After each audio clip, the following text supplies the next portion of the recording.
mengenai tindakan penganiayaan dan langsung ditangani oleh pihak polisian.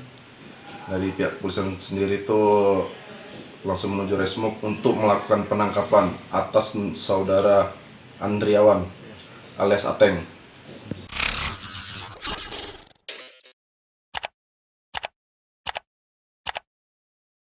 Kronologisnya Pak, waktu diminta keterangan dari pihak pelapor atas nama Ayu Lestari, dia datang melaporkan pada hari Selasa, melaporkan dan langsung di pelaporannya mengenai tindakan penganiayaan dan langsung ditangani oleh pihak polisian.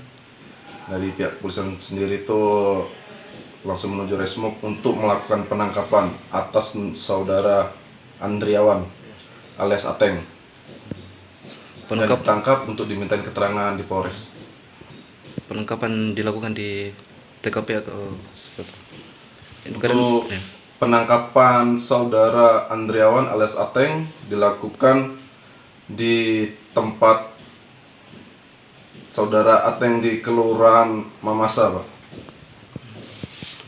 Motif penganiayaannya seperti apa? Untuk motif penganiayaannya karena masalah kecemburuan, Pak.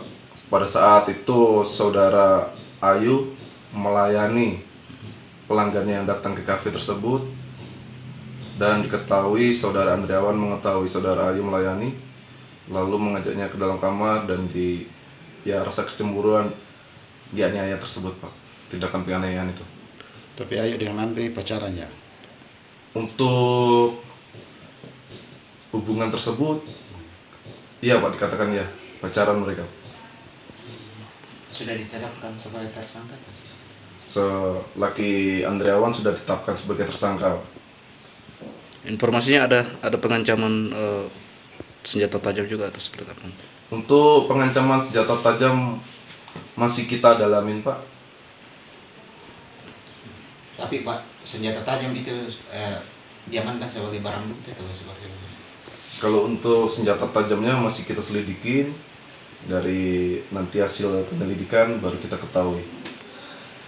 Kalau korban sendiri mengalami luka apa saja setelah dianiaya? Kalau korban sendiri, dari si korban, untuk kasat mata kita bisa melihat di bagian kepala dan mata sebelah kiri merah, Pak, karena akibat pukulan Benda tumpul. Iya. Benda tumpul atau pukulan Benda tangan? tumpul, Pak, yang ditumpul menggunakan tangan, Pak. Penerapan pasal, Pak. Kalau untuk penerapan pasal, kita menerapkan pasal 351, Pak, penganiayaan.